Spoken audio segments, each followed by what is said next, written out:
कोल्हापूर जिल्हा परिषदेसमोर आज कंत्राटी कर्मचाऱ्यांनी प्रलंबित मानधनाचा प्रश्न पुन्हा एकदा ऐरणीवर आणलाय आणि जलजीवन मिशन योजना, पाणी पुरवठा आणि स्वच्छता विभागातील कर्मचाऱ्यांचं मानधन रखडल्याचा आरोप आहे. प्रशासनावर आता विश्वास राहिलेला नाही असं सांगत त्यांनी आंदोलन अधिक तीव्र केले. नेमके हे प्रश्न काय आहेत आणि त्यांच्या मागण्या काय आहेत, पाहूयात हा स्पेशल रिपोर्ट. सर, किती दिवस झालं मानधन रखडलंय? आमचं 6 महिने झाले हे मानधन रखडलंय. डिसेंबर पासून आज अखेर आमचं हे मानधन रखडलेलं आहे. किती वेळा मग तुम्ही शासनाकडे, प्रशासनाकडे पाठपुरावा केलाय? दर महिन्याला आमची मीटिंग असते. त्या मीटिंगमध्ये आम्ही शासनाकडे येतोय, दाब विचारलेला आहे किंवा आम्ही त्यांच्याकडे म्हणणं आमचं मांडलेलं आहे. त्याप्रमाणे आमची शासनाबरोबर चर्चा दर महिन्याला आमची होत असते. सर, तुमचे हे मानधन रखडले त्यामुळे कौटुंबिक जीवनावर काय परिणाम झालाय का? हो मॅडम, फार कौटुंबिक म्हणजे प्रॉब्लेम निर्माण झालेला आहे. मुलांचं आता शिक्षण आलेलं आहे. त्याचबरोबर जे आमचे काही गाड्या वगैरे जे आम्ही घेतलेल्या त्याची EMI आमची पूर्ण रखडलेली आहेत. काही ते आमच्या मित्रांच्या गाड्या पण उचलून नेल्या आहेत, कारण EMI जे आहेत, कारण आम्हाला शासन म्हणजे जे शासकीय बँक आहे त्यातून कर्ज न मिळता आम्हाला जे फायनान्स वगैरे त्यातून आम्ही ह्या गाड्या वगैरे घेतलेल्या आहेत. त्या गाड्यांचे हप्ते वेळेवर न गेल्यामुळे ह्या गाड्या आमच्या उचलून नेल्या आहेत. म्हणजे शारीरिक पण आहेत, मानसिक पण आहेत आणि आर्थिक, ह्या तिन्ही समस्या आम्हाला आता सध्या जास्त भेडसावत आहे. शासनाला आमची एक विनंती आहे की लवकरात लवकर त्यांनी आमचं हे मानधन द्यावं, जेणेकरून आमच्या या गरजा आहेत ते आम्हाला लवकरात लवकर पूर्ण करून घेता येतील. मॅडम, तुम्ही काय सांगाल? मानधन रखडल्यामुळं घरगुती जीवनावर काय परिणाम झालाय का? हो, नक्कीच झालाय.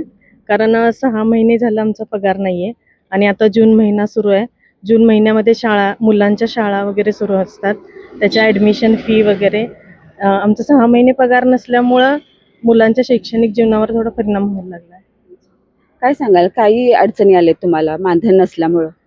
आम्हाला ना 15 दिवस फिरती असती. हल्ली 15 दिवस फिरती करायला आमच्याकडे पेट्रोललाही मॅडम पैसे नाही आहेत. आमच्यातले काही जणांचे म्हणजे दवाखान्याचे प्रश्न आहेत. काहींचे आई वडील घरी आजारी असतात, तर ते औषधांना सुद्धा पैसे नाही आहेत. 6 महिने झालं आम्ही असंच म्हणजे इकडून तिकडून पैसे ॲडजस्ट करून आमचा उदरनिर्वाह चाललेला आहे. शासनाकडे किती वेळा पाठपुरावा केला तुम्ही? आमचा दर महिन्याला असतोच. आम्ही दर महिन्याला जेव्हा आमच्या बैठका असतात त्यावेळी बोलतच असतो आणि आम्ही असंही येऊन साहेबांना वगैरे आमच्या वरिष्ठांना भेटून सांगत असतो आमच्या पगाराबद्दल जरा बघा म्हणून. ॲक्च्युअलमध्ये मॅडम हे फर्स्ट टाईम असं झालं की 6 महिने आमचा पगार हा रखडलेला आहे. ह्याच्या अगोदर आमचं दर 3 महिन्यांना एकदा बजेट येत होतं आणि 3 महिन्यांना बजेट आल्यानंतर 2 महिन्याचा किंवा 3 महिन्याचा एकदमच पगार किंवा 1 महिन्याचा कधीतरी हा मानधन आमचं होत होतं. फर्स्ट टाईम असं झालं की सेंटरकडनंच आमचा मानधनाचा जो निधी आहे तो आमचा 60% निधी आलेला नाही.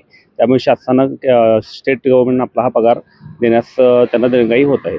यावेळी शासन दरबारामध्ये म्हणजे आपल्या स्टेट गव्हर्नमेंटमध्ये चर्चा करून ठरवलेलं आहे की जोपर्यंत सेंटरचा येत नाही निधी तोपर्यंत आपण हा खाली वर करू शकत नाही आणि यदा कदाचित ह्या आठवड्यात 2 आठवड्यामध्ये सेंटरकडनं फंड येईल आणि फंड आल्यानंतर खाली पगार होऊ शकतो असा आम्हाला एक अंदाज वाटतोय आणि सर्वांचा आमची एक पगार खात्यावरती जमा होईल अशी आम्हाला एक आशा वाटते. जर झालंच नाही, पगार तुमच्या खात्यावर जमा झाला नाही किंवा प्रशासनाने दखल घेतली नाही, तर तुमचं पुढचं पाऊल काय असणार आहे?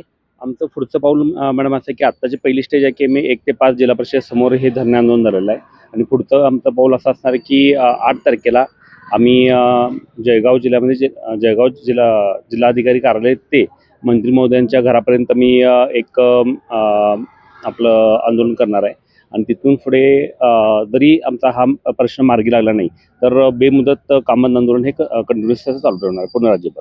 तर या आंदोलनात किती लोक सहभागी झालेत आतापर्यंत? आतापर्यंत एकूण आपल्याकडे 604 लोक आहेत पूर्ण महाराष्ट्र राज्यामध्ये. कोल्हापूर जिल्ह्यामधून आम्ही 24 लोक इथं सहभागी झालेलो आहोत. आम्ही शासनाकडे एकच सर्वांतर्फे विनंती करतो, राज्य संघटना किंवा कोल्हापूर जिल्हा संघटना, की लवकरात लवकर आमचं मानधन हे सर्वांच्या खात्यामध्ये जी शासनाची प्रोसेस आहे त्या प्रोसेस थ्रू लवकरात लवकर जमा व्हावे आणि सर्वांची शैक्षणिक आता जी काही अडीअडचणी सांगितल्या त्यातून अडीअडचणी बाजूला होऊन आणि सर्वांचं आर्थिक गडी पूर्ववत पदावर यावी ही आमची सर्वांची इच्छा आहे. थँक्यू.